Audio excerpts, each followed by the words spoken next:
Moja ya kitu ambacho nimekiona kwenye hili kombe la dunia jamani, ni sehemu ambayo inaitwa hydration break. Bana, pale kwenye hydration break, naulia tena, kwenye hydration break ambako wachezaji wanaenda kupata maji ama kujipumzisha kidogo kwa ajili ya kuweka mwili sawa. Ni sehemu ambayo baadhi ya timu nyingi sana ndo ambako wanafia. Hata ukitazama michezo ambayo Argentina anacheza, sehemu nyingi ambayo anawini ni kupitia hydration break. Ni sehemu ambayo nadhani kuna timu zingine huwa zinajisahau. Wachezaji wakienda kunywa maji, wanakunywa maji mengi mpaka wanashiba sasa. Kwa mfano ukichukulia game ya Argentina na Egypt ambayo Egypt ametolewa.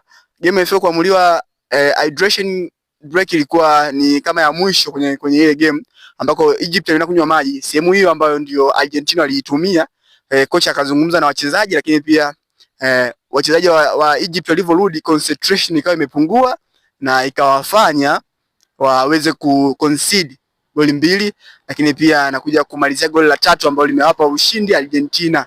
So mimi naamini Argentina bado alikuwa na favorite kubwa kwa sababu ni timu kubwa na timu ambayo ndio bingwa mtetezi. So Egypt walichotakiwa kukifanya wao ni kucheza mpira zaidi na kutoruhusu makosa mengi golini kwao. Na ukiangalia kipindi cha pili, dakika za mwishoni, timu nyingi sana kutoka Afrika huwa zinakuwa na makosa kama hayo ya kuruhusu makosa mengi sana langoni kwao, na hivyo inawafanya sasa concentration ya game ipotee, lakini pia waweze kupoteza mchezo. So licha ya kusema kwamba wamezulumiwa ama dhuluma imetokea uwanjani, lakini ukweli ni kwamba walikuwa wanaelewa kabisa kwamba Argentina ni favor mbele ya FIFA, lakini pia wanaelewa kwamba kimpira Argentina ni timu ambayo inahitajika sana kwenye hili kombe kwa sababu ndio mabingwa watetezi. So ilibidi wapambane ili waweze kupita, lakini pia walikuwa na mtaji mzuri tu wa kuweza kuwafikisha huko ambako wanataka kwenda. So uzembe wao wenyewe ndio umewahukumu, lakini jamani, hydration break ni sehemu ambayo unatakiwa mjiangalie sana. Hata Morocco pia unatakiwa wajiangalie sana. Hii sehemu bwana, ukijisahau